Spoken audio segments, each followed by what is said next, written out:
SIG 2014, journée 1, c'est parti.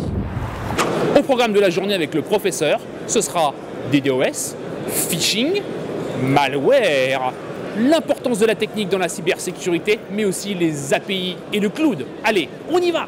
Emmanuel, fin d'année dernière, attaque en déni de service via protocole NTP. C'est quoi demain?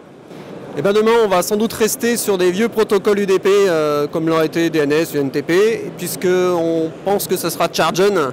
Chargen qui est un vieux protocole port 19 et qui est utilisé pour plus beaucoup de choses, mais qui est encore ouvert sur des environnements Windows, sur les imprimantes, sur des devices end-to-end type réfrigérateur connecté. Donc on voit là les nouvelles sources d'amplification d'IDOS. Merci. 3, 2, 1.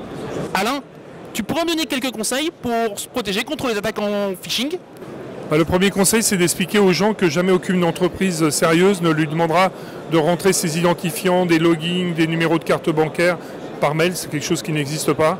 Et le deuxième conseil, c'est quand on a un doute de se retourner vers l'entreprise pour lui demander est-ce que c'est bien vous qui nous avez envoyé ce mail ou pas. Merci. Christophe, entre éditeurs de solutions de sécurité, est-ce que vous partagez des malwares, des vers, des virus? Oui, la réponse est clairement oui. En fait, les différents éditeurs d'antivirus font partie d'une sorte de consortium et vont s'échanger les samples de virus de manière chiffrée, évidemment. Pas les signatures, ça reste la valeur ajoutée de chacun, mais les virus en eux-mêmes sont échangés immédiatement entre les différents éditeurs. Merci.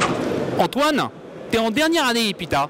Ce matin, il a été dit que la cybersécurité, c'était beaucoup de technique. Tu peux me donner ton avis? Alors je suis d'accord avec cette idée, parce que je pense qu'on a besoin de savoir, pour savoir se protéger des attaques, on a besoin de savoir comment elles sont faites. Et donc pour cela, il faut bien connaître les techniques d'exploitation des logiciels et donc essayer de se former là-dessus, utiliser les logiciels qui sont couramment utilisés, je pense à Metasploit ou d'autres logiciels du genre, qui permettent ensuite de savoir quelle défense déployer pour se protéger de tous les types d'attaques. Ok, merci. Frédéric, on parle beaucoup d'API dans le cloud, mais à quoi ça sert en termes de sécurité? Ça permet de révolutionner la sécurité. On peut faire deux choses. Une analyse continue sur l'infrastructure, machines virtuelles, règles de pare-feu. Et en même temps, on peut faire un scan de vulnérabilité sans toucher à la production. Alors ça, c'est le top. Merci.